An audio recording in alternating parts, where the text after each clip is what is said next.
Welcome on in, golf fans. It's your boy Gsluke here with our round 4 live stream for this week's 3M Open. Going to break down what to expect from Sunday's conditions, as well as how to attack the prop and DFS boards to go out there and have yourself a day. But first off, hopefully you guys are having a fantastic Saturday and are ready to talk some golf out there for the final round this week. So first off, say hi if you guys haven't already down in chat, and let's get ready to get after it. We got Go Call It down there. Steven, who says to smash that like button. Couldn't agree anymore. And welcome on in, both of you guys. You got Metro, who played a 0.6% owned Matt Kuchar, who, first off, great call there. And yeah, that is some infinite leverage right there. So hopefully you guys are ready to get after it. We also got Soda Kid down there as well. Have a great evening, guys. And hopefully you're ready to go ahead and dive on in. Before we dive into the nitty gritty, all of the weeds out here for Sunday, let's mention our sponsor out here for the live stream, which of course are our friends over there at the Ship It Nation. Tonight, I'm sweating some MMA lineups, and you guys know they're my source for my projections. They're your source for projections for all your different fantasy sports, not just what we have here with PGA DFS. They don't just cover MMA, but they've got you covered whatever sport you're trying to play. That could be NBA, hockey, NFL, college football when that comes around. NASCAR, I mean, that's just to name a few sports out there. They've got projections, content, process-based stuff out there to improve your play. And using code Luke10 will give you a discount off any membership. So a great partner. Want to go ahead and just mention them off the bat. And let's go ahead and hop on into this. In terms of the course conditions today, it was pretty much spot in line with what we were expecting. We are expecting the morning wave to get slightly softer greens, and that led to about a 0.25 shot difference. Now, it wasn't massive. We weren't expecting a massive difference, but it was nice to have the slightly better conditions early in the day. That added with the fact that the PM guys were in better form means that it was probably a bigger difference in terms of the actual conditions, but the talent level, the form of the later guys was why it was only like a 0.25 shot difference. So it was a okay showdown day. I have to say that a lot of my guys that I took in the morning wave just played like utter horseshit. Now, I had guys like Taylor Moore mixed in. We had some guys in the PM wave mixed in, like Tony Finau, that just played like a complete ass today. So we had some good spots, right? Like the bogey-free round from Taylor Moore, but also enough bad spots where it ended up being a slightly negative day. So hopefully Sunday we can take it up there into the positive, but the course lean was there. It's been there for the first 3 days. And with nearly identical weather out here for Sunday, I don't think that's going to change very much. Speaking of the weather, let's go ahead and show you what we've got for Sunday, which in terms of a weather forecast is almost spot in line with what we've had the last 2 days. Wind direction is almost identical to what we've had this week. And on top of that, it's going to be a little blustery early with your winds kind of kicking up as the day goes on. At least your sustained winds are going to go from closer to 10 miles an hour in the morning up to about 14, 15 miles an hour by the afternoon. Now, tee times weren't released before I went live here, but just checking on those out here for Sunday, it looks like it's still threesomes off of hole number 1. So that's what I was expecting with 75 players making the cut. So that's what we're getting out there for Sunday's action. It'll be early tee times against 6:50 local start, with your last tee time of the day being at 11:35 local time. So the exact same setup as what we had for today. And the weather, like I mentioned, is almost identical to what we were talking about yesterday. So this 0.25 shot difference is probably going to be spot in line with what we have again. And maybe a little bit less, just because the field is even more polarized now, right? You had guys that blew up that might be a little bit disinterested tomorrow. Your cream of the crop rate has risen up there towards the later tee times. So I think maybe it'll be like a 0.15, a 0.2 shot difference. But everything that we saw today should be pretty usable out there for Sunday's action. So that's what I'll say about the weather. Let me bring up my projections now, and let's dive into the DFS side. We'll talk some strategy, some ownership with you guys, and of course, any questions that you have out here for Sunday. But before we do so, let's catch up on chat. We got Joanne down there, Michael and Brian as well. A lot of regulars making their way to the stream early, which you'll love to see. And I know I put out the notice for this a little bit late, so there's probably going to be a lot of people getting in here as we're talking about things. But go ahead and smash that like button as you get in here to go ahead and get some of those numbers up. But speaking of the slate, it's a Sunday Showdown slate. So just to make sure that everyone's on the same page here, we've got to worry about placement points a little bit, right? Unlike Showdown for rounds 1 through 3, where it's just all about your raw score for 18 holes, we do have to at least consider placement for 3, maybe even 4 of our spots out there in large field GPPs. So unlike the last few days where we saw some softer morning conditions, right? In general, I was heavier on the AM players. It has to flip a little bit now. We've got to focus on getting at least 4 guys up there in the top 10 and probably at least 3 guys that are finishing top 5 with the winner included out of that bunch. So you're going to have to take some chalk. All of the ownership is going to center around the guys towards the top of the leaderboard and the players that are starting with placement points, which always makes the ownership, always makes lineup construction a little bit trickier out there for Sunday, but it's necessary. You're going to have to take some players that go out there and have that solid finishing position, but it's not the end all be all, right? You're still going to have 2, maybe even 3 spots in every lineup where you're taking guys for their raw score. And those kind of players are where you're going to get your leverage. There's where you're going to get different to the field by taking guys that are sub 5, maybe sub 10% out there for some leverage. So towards the top, you're going to see a lot of the chalk, a lot of the guys that I'm hoping can hold on to that top 5, top 10 position. And then as we go further down the pricing is where you're going to see me mixing in some lower owned plays. Now, there are a few pivots I'm taking towards the top. I'm going to leave a few of those behind the Patreon paywall just for the sake of this piece of content. But a majority of my pivots, just for transparency's sake, are down there from $8,000 and below. So that's how I'm handling the slate from like the top level perspective. And now we're going to go through some specific plays that I like out here for tomorrow to give you an idea of what I'm looking for in players. But before I do so, that was a long-winded little thing there. Let me get a little sip of water here. We have a question about Silverman. He says, is the Silverman the Fishburne of tomorrow? Well, I think we're all looking for the Fishburne of tomorrow, that player at next to no salary that goes out there and goes off. I would say that there's a lot of guys that are capable of it, but it's going to be hard to guess who that is. So, if that's your take on tomorrow, then run with it. You're going to get sub 10% ownership on somebody like Silverman. And those are the kind of leverage spots we're going to look for, right? Fishburne was essentially unowned out there for round 3. And you're going to get a guy, maybe it's an early tee time player with lower wins. Maybe it's even like a mid to later tee time that goes out there and shoots like 7 under par.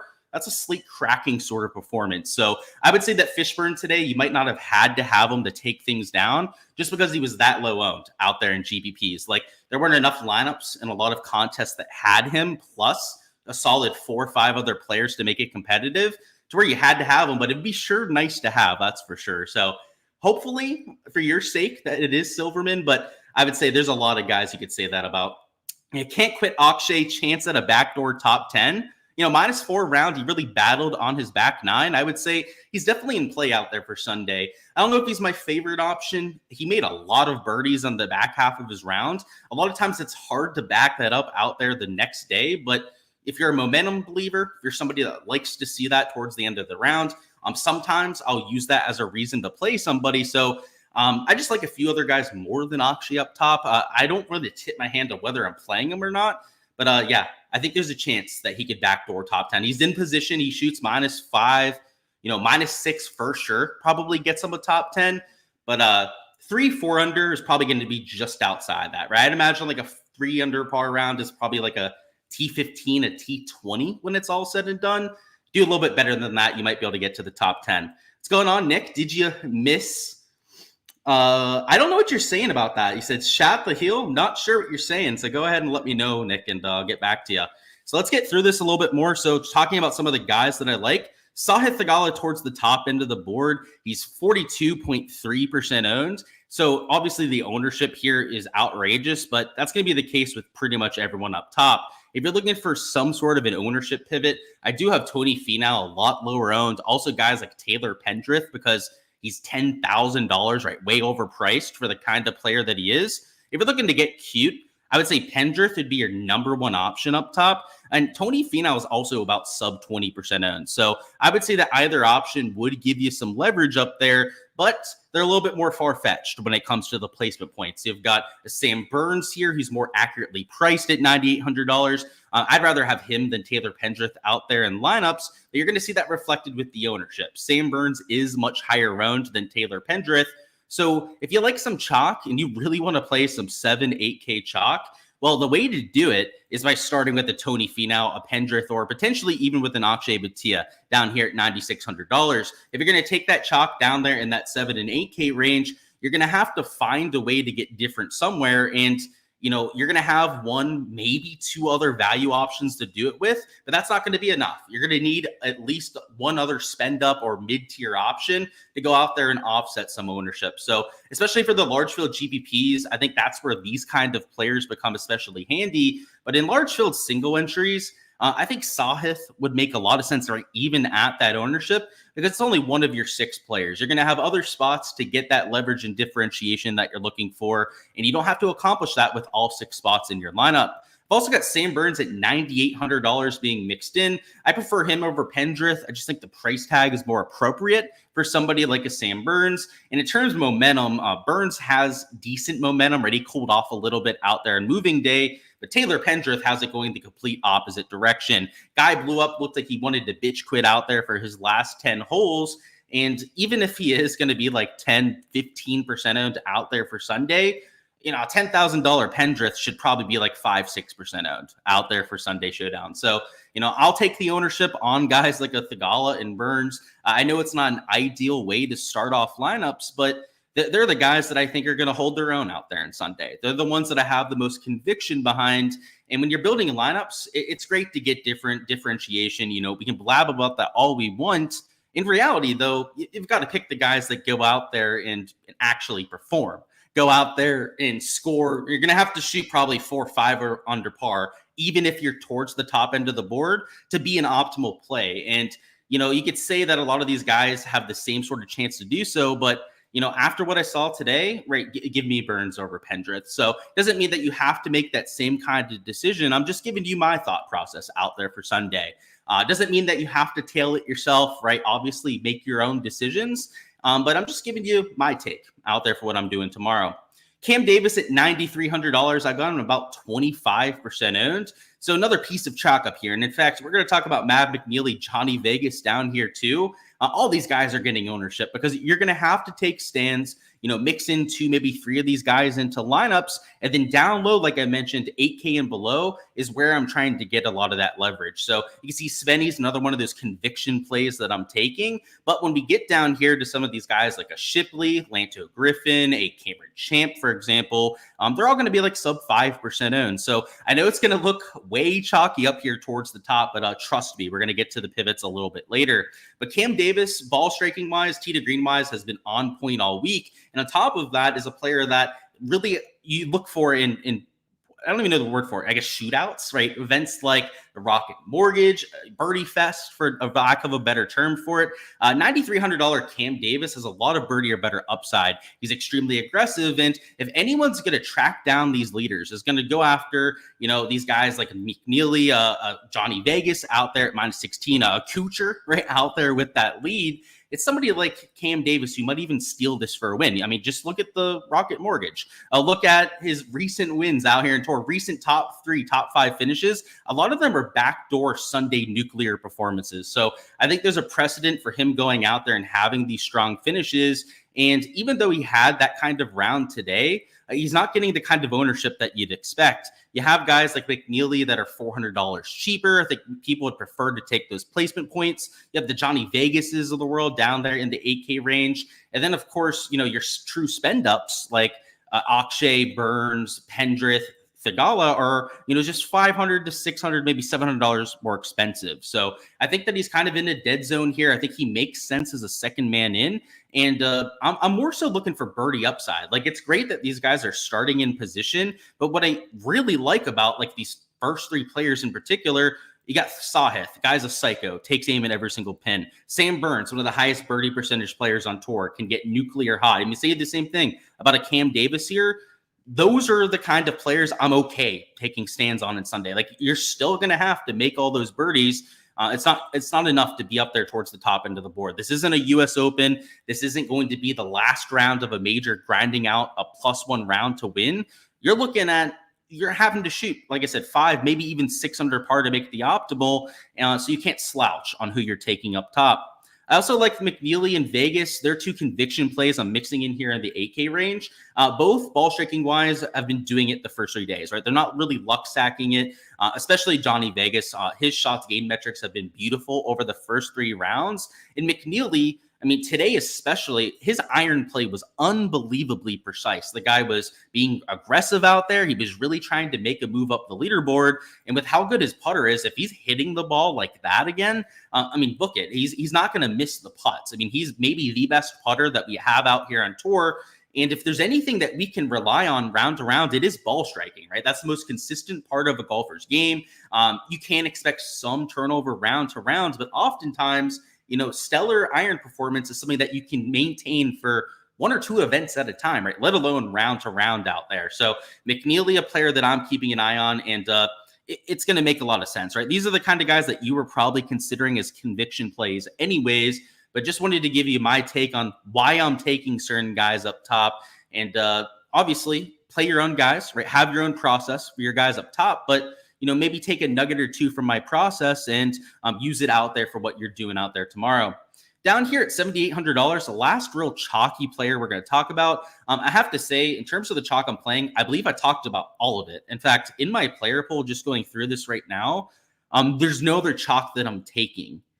Yeah, the whole way through my player pool. So if you think that just because I pointed out these 4 or 5 guys that my whole player pool chalk, these are literally the only chalky guys that I'm playing out there for tomorrow. I guess I just wanted to point them out because they're going to be some of the more exposed plays that I'm getting to. Svenny out here too at 16.6%. And as you could have guessed, just like some of the other players here, it's because of the ball striking stats. He hit almost every single green in regulation today. Guy could just not make a putt for his life. I have to say that the putting stroke did look a little sketchy. He was a little wishy-washy with some of the late attempts, especially out there in his back nine.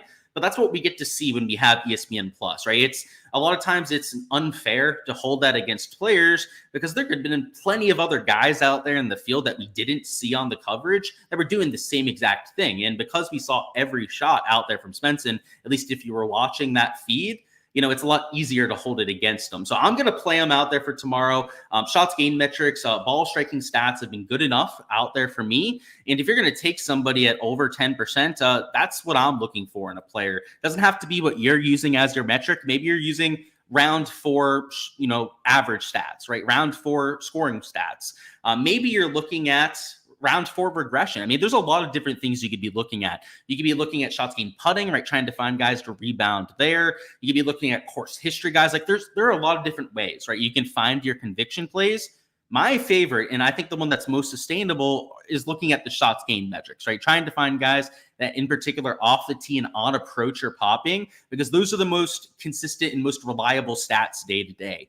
Other things like round 4 scoring averages, they help, right? They have some correlation, but based on my experience and what I've been doing out here in PGA DFS, tee to green, and specifically if you just narrow it down to ball striking, right, the off the tee on approach, that's about as good as you can get. And these sort of players are the ones that are clearly standing out up top. In terms of players that I'm using to get different, I've got a few that I want to point out here. So first off would be Neil Shipley, who was in position over the first 2 days, but kind of like Sam Burns, who didn't have the worst round out there, spun his wheels out there on moving day. But he was playing well enough to get into the last few groups over the first 2 days, and we've got him at sub 10% ownership. The one thing we know about him is that he's not afraid to go low and is an extremely aggressive player and has also been very impressive in some top tier fields, including major championships, where he's gone out there and had 5, 6 shots gained rounds. If we're still going to have to go out there, shoot -5 or -6, and compared to some of the other guys priced around him, I think he's legitimately better than most of these other players. Now, he doesn't have full-time status yet, right? We're going to have to see if he ends up earning that out there in some of these sponsor exemptions that he's getting. But if he does get his tour card next year, it wouldn't surprise me if he'd make the playoffs out there for the FedEx Cup in 2025. So I like that for Neil Shipley. I think he's a better player than, some of the slapdicks in this range. I don't want to point out anyone by name because if I do so, they're 100% going to go out there and smash for tomorrow. So I guess I'll just do it. Hey, he's better than Kevin Yu, right? And now maybe I'll have to add Kevin Yu to my player pool now that I said that, but it's true, right? Neil Shipley, I think, is a much better player than guys like Kevin Yu. And you can say that about a lot of other players in that range. Lanto Griffin, same story here, had a dreadful moving day, but was in the last few groups on the golf course because he played well the first 2 rounds. Shots gained metrics heading into the week were actually pretty favorable for him as well. So the kind of guy that's going to be essentially unowned because of how he played out there today. And you can look for a little bit of a bounce back from. Again, 2 of the 3 rounds have been pretty spot on over the first few days here. And if you're going to hold that 1 day's performance against him, or at least if the field is going to go out there and do that, that's something that I'll leverage against. So I liked Lanto at this golf course. Again, kind of sneaky form heading in, and you're going to get him at sub 5%. I've got Cameron Champ for some leverage as well. I've got him at 1.9% projected ownership. And we pointed him out yesterday. Obviously didn't work out for our round 3 lineups. Was one of the stinkers that I mentioned before. But at the same time, a course history guy. So, some of these players here, like a Lanto, bounce back kind of guy. Same thing with Neil Shipley there. I guess you could say the same thing about Cam Champ, but it's all about the course history with Cam Champ. He's won at this course before. He's had a lot of nuclear rounds as well. He's gone out there, contended for first round leader, other performances where he's had -5, -6 rounds at this golf course. And even when he isn't winning, he's had a pretty decent track record here. So sub 5%, give me some $6,700 Cam Champ. The last player I'm going to point out here, just in terms of some leverage, would be Nick Hardy at 6,500. He's -4. He's 2.6% projected owned. So another guy who's sub 5%. And on bent grass is much better than every other surface. The form heading in was kind of sketchy, but longer term stuff, last 24 rounds, are a lot more favorable for Nick Hardy. In fact, you can see here, right, he's number 12 when it came to some of the long-term fit. So if you're just looking for a quintessential course fit, right, somebody that putts better on this type of grass, that fits this golf course long-term, that's Nick Hardy here. So kind of like Cam Champ, where I'm looking at some of his past history here. A Nick Hardy, it's looking at that course archetype. There are a few different ways to find your player pool, right? It could be these bounce backs, right? Guys that showed it for 2 rounds already. It could be seeing it a few years ago at this golf course, right? You just have to have a reason to add guys to your player pool. You shouldn't have players down here in that 6, 7, really anywhere in your player pool that you're just taking them for no reason. I mean, unless you're just doing it purely for ownership concerns, you're saying like, fuck it. Like, I just want to get infinite leverage at this one spot. I don't love that as a strategy. I'll just say that it's not my favorite thing. In fact, it's not something that I do personally. But outside of that, that should not be the case with any of your players, right? There should be some sort of rationale or reasoning for the guys that you're getting to. And hopefully I just gave you a few different things to look for out there in players to go out there and get your exposure yourself. So that's all I've got for the player pool. I'm going to catch up on any player questions that you've got, and then we'll talk through some props. Where are we at? Thoughts on Kuchar? Great that he's playing well. I have to say it's been a while since we've had Kuchar in contention. However, this is a big however here. You'd expect it to fall off at some point. I hate to say that. I mean, guy's got 9 tour wins. He's going to be a World Golf Hall of Famer, I'd imagine. If not a Hall of Famer, he's going to be pretty damn close to that, I'd imagine. I like the guy. I've met him at a Waffle House. He was unbelievably nice. He took pictures with me. He talked to me like I was a normal human being. So I have a lot of respect for him. Like I said, great career. But at this age, man, I'm expecting a fall off. And if he doesn't fall off tomorrow, if he goes out there, he shoots -5, -6 again, then tip of the cap to the guy, right? That's why he's one of the best. That's why he's, a borderline Hall of Famer, and good for him. You're late. What are we doing with Tony? Is that what you're saying? Okay, so Tony Finau, I'm not the biggest on out there tomorrow. It's not really the fact that he had that bad end to the round. It's more so the fact that he's going to have to find that nuclear putter to go off, which is possible. It's like he has upside there, but that's the upside, right? Can he find a nuclear putter and shoot -8 is essentially what you're asking from Tony Finau, because you'd have to imagine between Sahith, Pendrith, Burns, Batia, rest of the 9K range, you could even start down there. Now, one of those guys is going to go out there and either win or maybe top 3 with like a -6, -7. So for Tony Finau to beat that starting at -7, he's got to really go low. So it can't just be like some -4, -5 round you're getting from him, which is why I'm not as big on him, right? Like if he was a few shots closer, if he had more top 5 equity, I think I'd be more willing to hear out the Tony Finau argument, but he's expensive. It's $10,500. I don't know. I can't get there myself, but there is a world, by the way, I just want to point this out there, where he gains like 3 strokes putting and shoots -9 tomorrow. But that's kind of what you're going to have to get, which is asking for a lot. How do I feel about the classic Minnesota accent? No thoughts on it. I think it sounds kind of funny, but that's every accent out there. So I have a buddy who went to school out there in Minnesota, and I hear it all the time. So I'm very used to it. Jay Miz says Mav was throwing some darts. Absolutely he was, especially on like long irons too. there were some like 180-yard shots to front pins that he was taking on and hitting to like 10 feet. So clearly very confident. You don't take on those shots unless you have that confidence. Hopefully he feels the same way tomorrow. It's going to be a lot different under pressure, but hopefully he can continue that. Am I worried about chasing the 4 guys that shot 63s? I mean, not so much, right? And honestly, who shot 63, right? I mean, you don't want to be chasing every player that shot 63. So you have Kuchar, Maverick, Fishbird, and Vegas. I'm playing 2 of the 4, right? So there are 2 of those 4 that I'm, avoiding. I wouldn't play all 4 of them. Would I be worried about playing all 4? I don't know if I'd say worried, but I don't think it makes sense, right? If you're playing all 4 of those, you've got Vegas chalk, Kuchar chalk, McNeely chalk, and Fishburne chalk. And they're all cheaper players, right? Like I like 2 of them. I mentioned that I like Johnny Vegas and I like Maverick McNeely, right? I think they make sense out there in some lineups. You can guess what I'm doing with the other 2, right? If you can guess, if I said I'm playing 2 and I gave you 2 already. But yeah, you probably shouldn't be playing all 4 because if you're using those 4 chalky players and you're using, a Sahith, maybe you're using Sam Burns, Cam Davis, like I don't know, any of those relatively popular players up top, like where are you getting different, right? I mean, you're going to have at most 2 spots in your lineups to get different, and that's probably not enough for large field GPP. So yeah, I would not play all 4 of them. That'd be a garbage take out there in labs. And I'm assuming you're not doing that, Nick. That sounds like a complete opposite of what you do. Is there somebody that's usually good hunting on bent grass but has underperformed?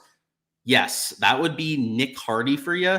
And if you're on the Patreon, Steven, this tab over here, shots gained putting bent grass, will give you a good idea. So if you just take a look at the shots gained putting metrics, you find somebody that was losing to the field, but that over here on the right, is in the green, right, a gainer on the surface, that would be what you're looking for. So yeah, something that you can check out on the sheet there.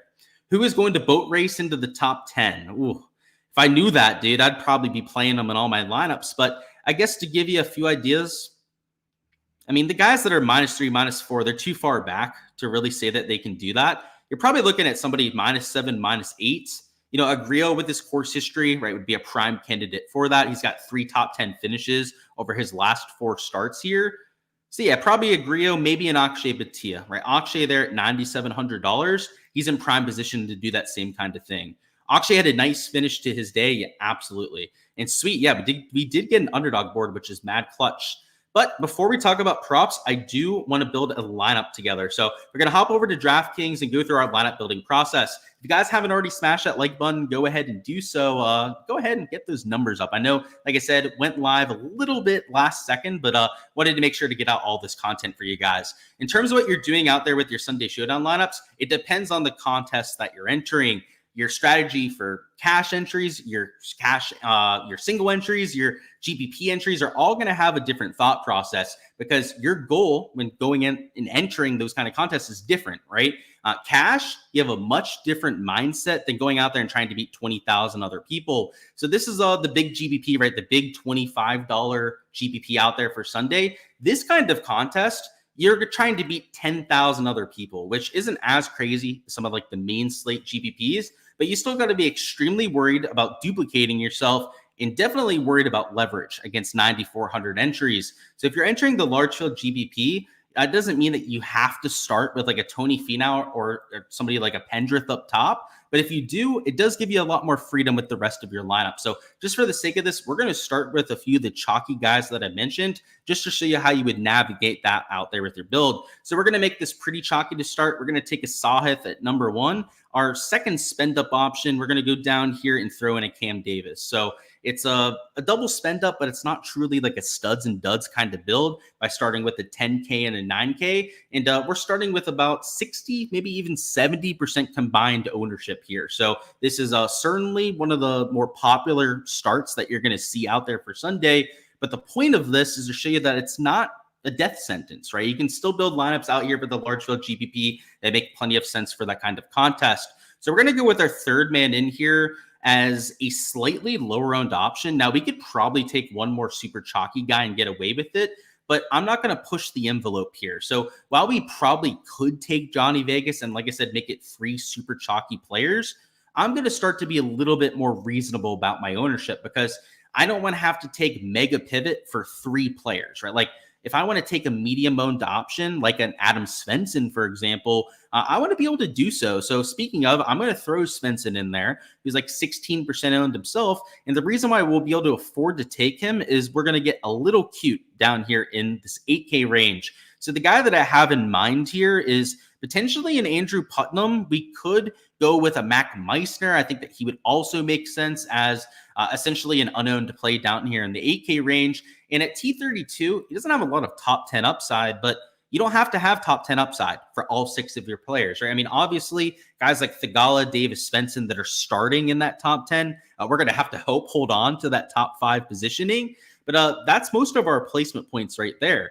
Guys like Meissner, we're just hoping he can shoot -6, -7. If he happens to crack the top 10, then that's just an added bonus on top. So I'm going to throw Meissner in there at $8,100. Down here in this 7K range, I'm also going to try and find a little bit of leverage here. So you could throw in a Woodland. They're looking for a bounce back, right? Obviously, dreadful round 3 for Gary Woodland. He'd be a guy you could take at sub 10%. So I'm going to throw him into this build. And then our last man in here, because this is for the 9,400 entry contest, you could leave salary on the table if you wanted to, but you're for sure going to want to take a pivot down here. So there's not a lot of mega chalk this cheap that you have to worry about. But, whether it's a Goddard, maybe you even finished it off with Struman. I mean, I don't know. Your favorite option down there in the 6K range, this lineup would be totally fine out there for the large field GPP. And I guess just for transparency's sake, I don't love those 6K guys as much as maybe this lower end of the 7K range. So I'm going to change that to Shipley at $7,500. And that does let us get the whole way up to $7,000 or even $7,100. The only guy you really can't take here, if you're looking to get different and enter this, would be a Matt Kuchar, right? Like you can't take a Matt Kuchar. And by the way, guys, is going to be like 40% owned out there in large field GPPs. Outside of him, though, even if you took like a Taylor Moore, I mean, even KH Lee is like 10% owned. This lineup you'd likely get away with it out there in the large field GPP. Now, my sort of lineup, and let me get a sip of this water here. My sort of lineup is a little bit more pivot heavy. So I probably wouldn't take a Taylor Moore or a KH Lee as my last man in here. I'd probably be looking Dylan Wu, maybe even a Chad Ramey at -8, or even leaving the salary on the table and still taking like a Chris Goddard up here. So, my strategy is to be a little bit more contrarian than other people out there. But even if you did go with the slightly chalkier option, because you took a sub 5% owned Shipley, because you have a sub 10% owned Meissner, Svensson's also sub 20%. So he's, a little chalky, but he's not mega chalky at that kind of price tag. You get away with this kind of build. So my apologies, guys. I was fighting the cough there for a hot minute, but I feel better now. I got it out. As I was saying, though, out there in the large field GPPs, you can get away with that kind of build, right? You've got enough leverage out there in a 9,400 entry contest. Whereas in a single entry, if you wanted to take on a slightly chalkier build, so maybe rather than Meissner, you wanted to jam in McNeely or Vegas in that 8K range, that kind of lineup you could get away with in single entries. Not so much the big field GPP, but if you wanted to force your hand to take a fourth guy up there towards the top, the kind of contests to do that in is single entries are maybe like 1,000 entry sort of GPPs, right? Not when you're getting close to 10,000. That's where you've got to start to shift your focus a little bit. But yeah, smaller contests is where you can take that kind of strategy where you're not as worried about the ownership. And finally, with cash, when you're only trying to beat like half the field, play all the chalk you want, right? Placement points really matter out there for cash. So, in that kind of lineup, I don't think you want to take like all 6 spots up there in the top 10. But if your lineup has like Vegas, it has McNeely, it has Thigala you can throw in there. Obviously, these cheaper players too are absolute gold out there from the cash format.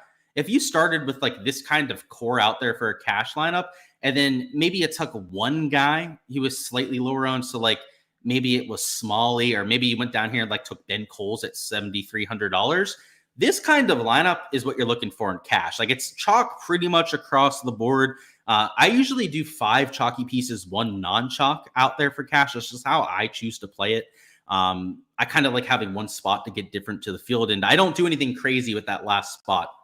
I'll find a low-ish owned play that just projects off the board for me. So like in this case, Ben Coles, it actually projects really well. He's played a lot better this year than I think anyone gives him credit for.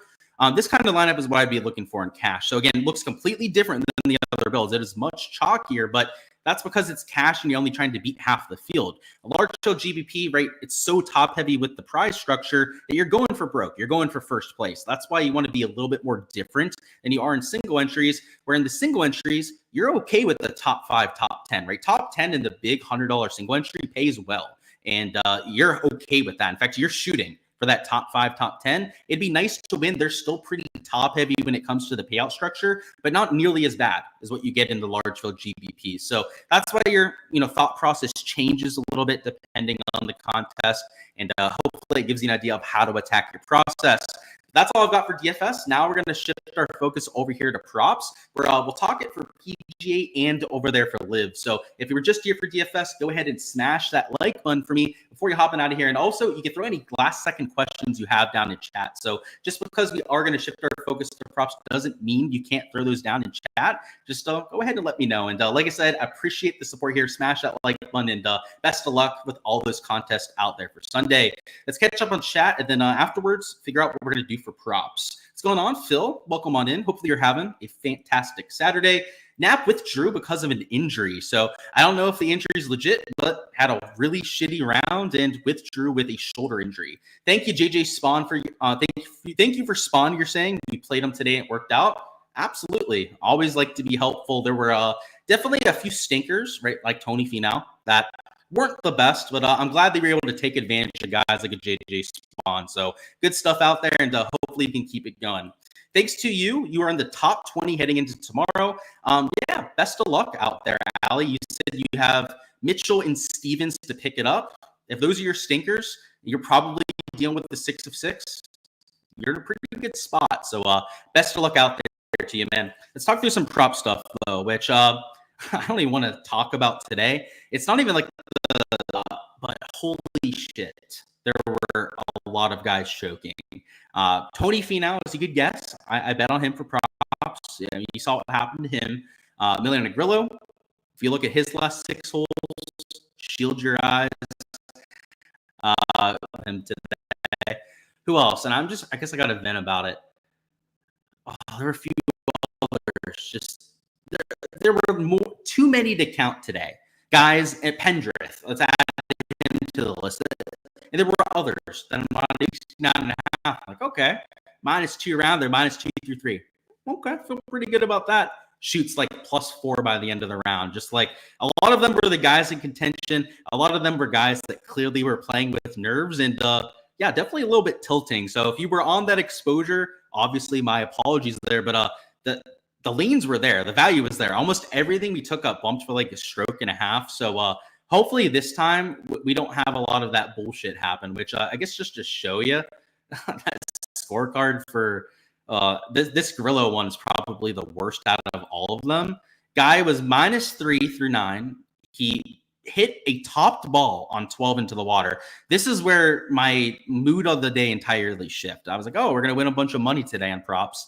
And then he's in the rough, not a great lie, granted, but he literally topped it 40 yards into the water. It's like, okay, that's pretty dog shit. And then he double bogeys that hole. Let's look at Gary Woodland, by the way. And I don't know if anyone saw this on the shot tracker, but I have to imagine that it was a mistake or something. But look at his tee shot on hole number 14.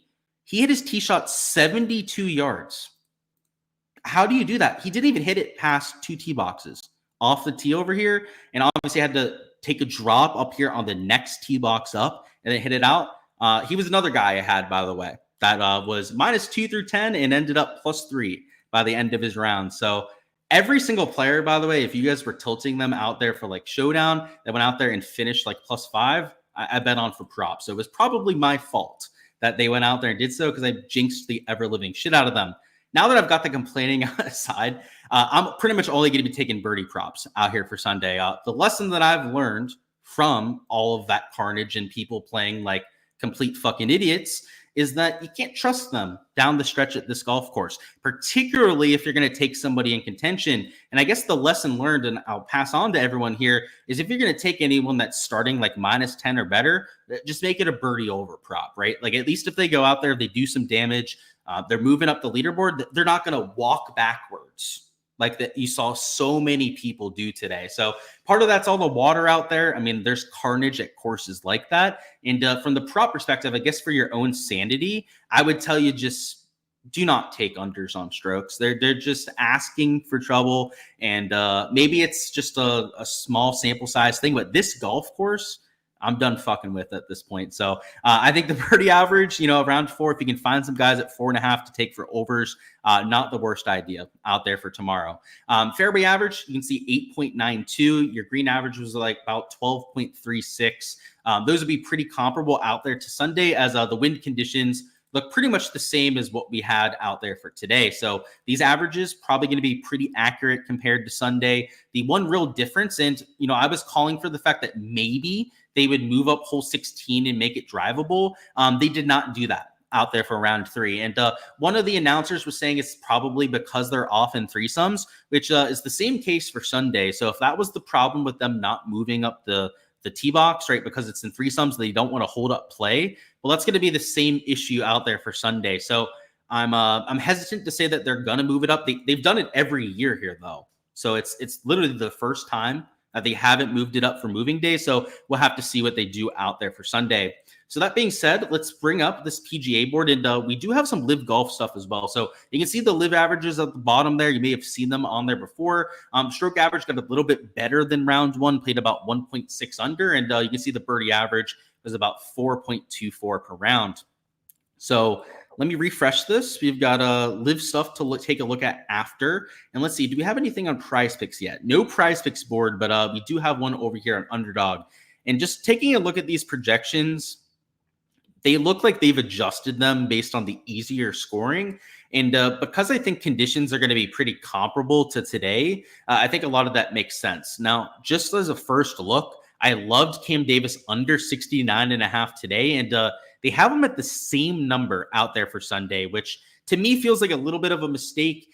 He is going to have a later tee time because he's towards that lead, but ball striking stats have been fantastic to this point. I would have to shoot -2 to cover. So the one thing I want to do real quick is first off get a sip of this, but also bring up some sportsbook odds to see if we have anything to compare to. And it might be a little bit close to the end of the round for us to have those to compare to, but I at the very least want to see if we have those at our disposal. Because if so, that would be super clutch. Let me bring this up for you guys so you can see what I'm looking at. So Draftkings doesn't have anything up quite yet, which usually means the other books don't either.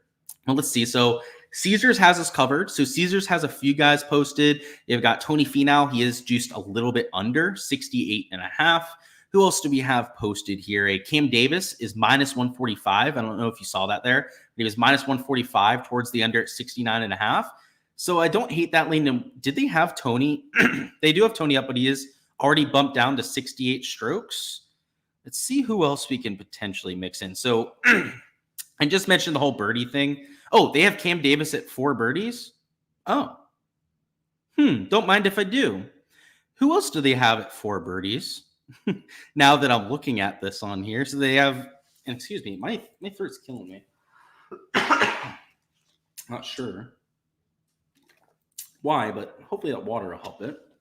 And see who else they have at 4 birdies. So they've got Burns at 4.5. They give guys like Keegan at 4 birdies. Okay. So this is going to be the first slip that we're going with. And I think there's going to be multiple that we might be able to enter here. We'll have to see what they go with for odds. It looked like a few birdies were getting ripped off. But yeah, we're going to go this Cam Davis over with a Sam Burns over. And, just like the other day, I got to enter it on my other phone here so that I can get that entered because I don't have my main account logged in on here. So yeah, Sam Burns over 4.5. I've got Cam Davis over 4. I didn't even need to check the sportsbook odds because I can guarantee you that they're going to be juiced over. Birdie average is not going to get harder out here for Sunday because I think there's a chance they move up hole 16 and make it drivable. But even if they don't, right, I mentioned there's a chance they don't do that because of the threesomes. Even if they don't, it's going to be about the same birdie average as today, which was about like 4.2 per round. And these sort of players, are all elite tier players. They're all better than your average player out there in this field. And some of them are significantly better than what you have for the field. So just for comparison's sake, look at this. Cam Davis is at 4.5 and he's minus 130 over. So that's a 0.5 discrepancy and the juice. Guys like Sam Burns, I don't think he has a lineup here, but he'd be at 4.5, if not 5.5 birdies. In fact, look at this, right? Like he's probably a similar sort of projection as Sahith, if not maybe even better. And he's minus 145 towards the over. So yeah, I think that Cam Davis prop is probably my favorite out of all of them, but even some of these guys at 4.5 are going to make a lot of sense. So let me see if they're going to repost any of the other birdie lines. So they took off the Sahith one. I kind of wanted to bet Sahith, so that's a little bit disappointing that we can't take that. But an Akshay at that kind of number, I don't think he has one for comparison, but he would also have to be somebody you'd probably like for an over at 4.5 birdies. Keith Mitchell, I took today for props. So he didn't have the best round, but at the same time, I wouldn't be against mixing him in out there on Sunday. He's the number 2 birdie maker on tour too. So it's worth noting that Akshay has just been, not Akshay, Keith Mitchell it is actually, has been unbelievable this year. But let me check on Akshay's birdie or better percentage. So I'm bringing up the PGA site real quick, and then I can go ahead and share my screen here. I'll just do it here now. I got the right tab up. So scoring average out here for this year, I guess birdie or better percentage. You got Keith Mitchell at number 2, like I mentioned, and then let's look at Akshay. Akshay is number 58, so he's still well better than average, but maybe not as elite as somebody like a Keith Mitchell. So I like both of these, but maybe Akshay at 69 is a better lean. Let's see what they've got on Matt for strokes. So this is just Caesars. I think they're the only book that has anything up right now. I guess just for completion's sake, let's see if FanDuel has stuff posted. Those 2 props, by the way, we already took. I really like. I'm expecting those to bump rather quickly, I would imagine. Probably a 0.9x multiplier on the 4.5. And I would imagine that they're going to move Cam Davis up there to 4.5 birdies. But yeah, we do have some lines posted over here on FanDuel. So let's see what they've got for odds. So Keith Mitchell's at 69.5 and juiced well under. I completely agree with that. Should maybe even be at 68.5 if we're being honest. Sahith is juiced over 68.5. I don't know if I agree with that one, but okay, an important data point at the very least. McNeely is pretty close to even money at 69.5. Pendrith is juiced a little bit under at that sort of number. Just doing some line shopping, most of them are 0.5 lower. So you've seen that accounted for in a lot of the projections on Underdog here. And Sam Burns is at 68.5, but a little bit closer to even money than what you had for Sahith Theegala. And then who else can we look at on here? So Cam Davis is minus 150 at 69.5. So I prefer this birdie line for all of the reasons I showed you before with like, I don't even want to revisit it, but like the woodland shit, right? Topping it 50 yards into the water. Like if you want to avoid that, take the birdie lines and just trust me on it. So I like those first 2 that we took, and let's see what else we can work with here. But speaking of, I was looking at some of these live golf lines before as well, and I thought that they might make sense as well. So what I'm going to look at there is let's take these out of here for right now. The live golf, it's going to be pretty calm out there. So I guess just to show you the weather, if you guys haven't checked it out yourself, it's going to be essentially sub 7-8 miles an hour for the entire day. And it's on pretty much every single forecast model as well. So out here for live, I do think conditions will be about the same as the first 2 days. One thing I'll say though, is that it's a par 71, and to have guys like Phil at -2 feels like a mistake. Scoring average was like 1.5 under par, and Phil is not an average player on that tour, right? He's a below average player out there on the live tour. So to have him at 69 strokes, I thought that was a mistake. They also had guys like a Bubba Watson at that same kind of number. And while I probably wouldn't fade both of them, right, I'm going to have to find my favorite out of the 2. I don't think that those are the worst leans at all here. And I guess just to do some research, let me bring up the live golf site. I haven't tracked either one of those 2 because let's face it, they're dog shit. They haven't been in contention for how long at this stage. But let me see which one's playing worse. And honestly, we're probably just going to fade the one that's playing more dog shit this week. So let's go to the bottom of the leaderboard. I have to imagine that they're both pretty close to the bottom. Maybe not that close, though. So you got Mickelson's even par so far. So he's got -1 +1. He would have gone over both days, by the way, over that projection. And then Bubba Watson has gone -2, so he would have pushed round 1 and then shot +1 out there today. We're probably going to take Phil Mickelson. And I hate to pick on the guy. He could definitely go under. I was at the PGA Championship when he won at like 48 years old. So just absolute legend, like I mentioned. One of my fondest golf memories. But the guy is, for lack of a better word, washed up. So what we can do by mixing this in as well is also get a better payout. So if we were to mix in like a Phil Mickelson, for example, and then go down here and then take, maybe it's a Cam Davis for the over. Maybe we end up going that Sam Burns prop. You can get a 3x payout. So I already maxed out guys like Cam Davis, the other prop on my other account. So I'm going to try and find something else to mix in. But that wouldn't be a bad combination if you were looking for something right now. Just because I'm trying to find something different, let's do that. So I want to look at Patrick Rodgers' birdie or better percentage. So Patrick Rodgers is better than average at making birdies, okay? And he's at 4 birdies. So what you like about that, Ray, is that he's better than average and he's below the field average. So he should probably be at least at 4.5. My projections, marginally maybe a little bit above or a little bit below 4.5 birdies. I have to see when I run them later, but that wouldn't be the worst lean. Who else do we have here? I guess Keith 4.5, right? Number 2 birdie maker on the PGA Tour. Right? Only guy that makes more birdies than Keith Mitchell is Scotty Scheffler. So that could also be something to look at. So maybe we could go with that combination. Johnny Vegas at 4, right? He's had a great week. Pendrith at 4.5, maybe not, right? If he was at 4, I'd probably consider it, right? We were looking at this Akshay Bhatia one before as well. All of those would have to be in consideration for me. I was kind of hoping they'd repost the Sahith Theegala prop. It looks like I'm assuming they had him at 4.5, just like you had guys like with like Akshay, Tony Finau, etc. Look at this, right? Like Tony Finau's not even up anymore. Look at that. Cam Davis getting ripped off. But I think this is what we're going to end up going with. My only hesitation with Keith is how bad he played rounds 2 and 3. And in fact, if we take a look at the shots gained metrics for Keith, they haven't been too pretty this week. So if we take a look at the event averages, we find Keith Mitchell, who I believe is -3 at this point. He's gaining on approach. He's gaining around the green, which honestly, that doesn't mean fuck all to me. He normally doesn't gain around the green, but losing strokes putting like we've come used to out there with Keith Mitchell and has been pretty bad off the tee too. So again, if anything, you're taking these guys for birdies so that you're not worrying about the variance. But outside of round 1, he wouldn't have covered this line. So it's definitely a tad bit sketchy if you'd ask me. Let's catch up on chat. Where are we at? Audio lagging. My apologies. Hopefully it's better. Griot was tough. Yeah, dude. There were a few that were just like, roll your eyes. My eyes were like rolling into the back of my head, just like, are you fucking serious? But I've seen it all before, that's for sure.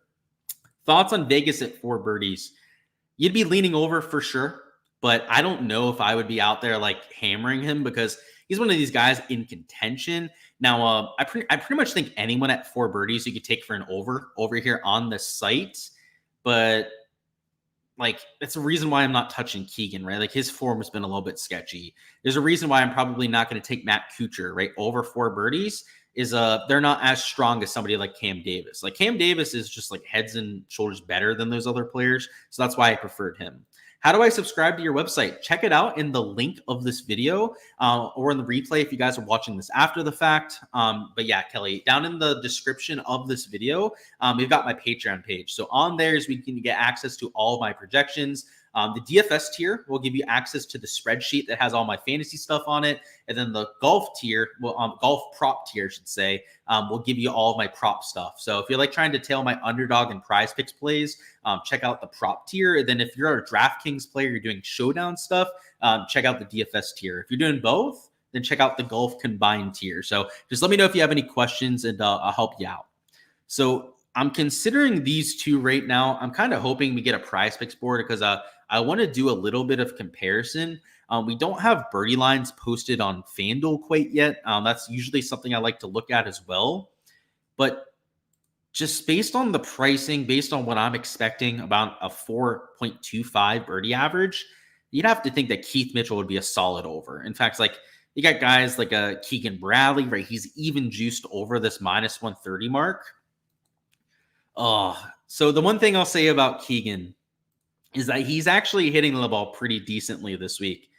The issue for him is that he hasn't made anything with the putter. And I mean, today it was excruciating to watch.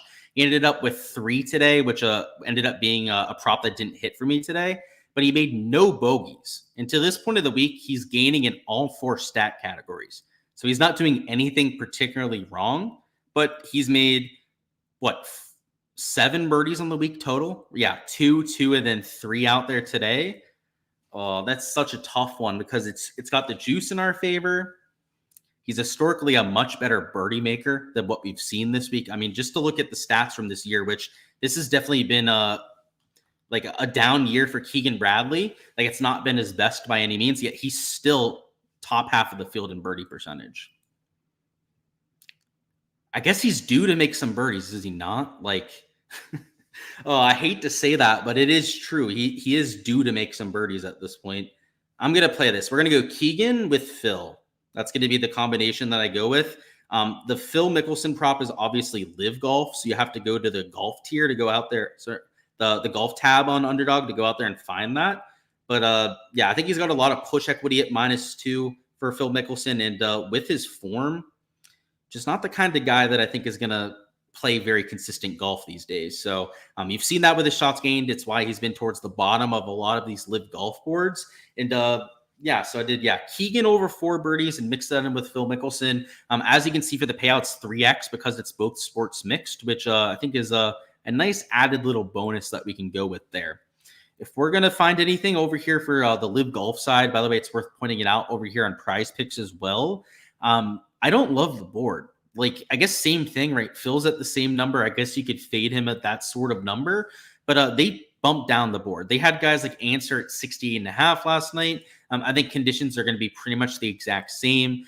They had guys like Richard Bland at 69 strokes. Now, granted, I took an under on Bland today and hit, right? 69 strokes. I took an under on Answer at 68.5. I actually didn't hit today, but I did take an under at that number. Same thing on Paul Casey. But now that they're 0.5 lower, it loses a lot of that utility. Now they've got to shoot -4 to go out there and cover, which is a completely different task than going out there and shooting -3. So really the main guys I'd be looking at would, I guess, be like Richard Bland. Like, I don't hate it at 68.5 for like an under on strokes, but fades are probably the best value here. And I hate to say that because the course is not hard. This is a track where you're still going to see like a 1.5 under par scoring average. But based on these projections, it's the pendulum's gone a little bit too far, in my opinion. The strokes lines are probably at least 0.5 too low in a lot of cases, if not an entire stroke too low out there in a few cases. So that's why I did like that over on Phil Mickelson. And, even though they have some birdie stuff posted, the guys they have up aren't the greatest options. Like, Munoz does make a lot of birdies, but it's Patrick Munoz, right? I mean, sorry, I just call him Patrick Munoz. Patrick Reed is who I was thinking of, but yeah, it's Sebastian Munoz here, and he's kind of a slapdick, so it's hard to feel really good about him out there on Sunday. So I'm probably going to avoid live golf, at least not play it as heavily as I did for today, which is a shame because it worked out quite well for some of our exposure. It's just that I think the pricing is, I guess, a little bit more accurate than what it was before, but it's not so much that it's more accurate. It's that all these even number projections are just complete shit unless you're going out there and fading guys. They're usually working against you when it comes to these prop sites, and definitely the case with this kind of board. Taking a look at some of these other projections, let me see if they reposted Tony Finau or Sahith, because I definitely wanted to see what they were at for projections. So Sahith still ripped off the board. Same thing with Tony Finau. That's definitely a little bit tilting. So I guess, we'll just wait for them to get reposted. So I think that's going to be it for the live stream. Over here on Prize Picks, we still don't have a board posted quite yet. If I was going to guess, you're probably going to have guys like Burns at like 5 birdies over there. You're probably going to have these guys at 4 posted at like 4.5 birdies. The strokes lines, I actually think will be pretty similar. I don't think the strokes lines are going to be very different from Underdog to Prize Picks. I'm assuming the big difference between the two sites is that the birdie lines are going to be a little bit higher there. So if there's anything to enter right now, right before we get those to compare to, I think it's some overs on birdies on Underdog. And then when we get prize picks, we can react to it, right? If they post the same kind of birdie lines, well, then there's probably going to be some value to take for some overs. If they end up posting strokes lines that are way lower or way higher than what we have here in Underdog, then there's probably going to be some value to take from that side. So that's what I'll say about the board at this point, and hopefully you feel a little bit more prepared for your action there on Sunday. But that's all I've got here for this live stream. Best of luck out there with all of your exposure. Next week, we got the Olympics, which we'll be covering in full earnest here on the channel. So if you haven't already subscribed to the channel, make sure you go ahead and do so you don't miss any of the content to come. We'll have a course breakdown out there for Le Golf National. We're also going to have our DFS and betting content coming throughout the week. And if they do Showdown, which I'm assuming they're going to out there for this event, we're going to have that out there for, rounds 2 through 4, I believe. I think it's a 4-round event. I'll double check on the format out there tomorrow, but we'll have you covered with all the usual content. So I'm looking forward to it. Hopefully the USA can go out there and get another gold medal. And I'd say with Scotty on our team, we got Windy C, Morikawa, who else? Xander. Hell, can't forget about him. All those guys, I think we got a good chance this year. So definitely going to be rooting for the USA as I'm from America, and may the best nation win out there next year. So best of luck out there, guys. Appreciate your support here on the channel. Smash the like button if you haven't already, and I'll see you guys tomorrow night.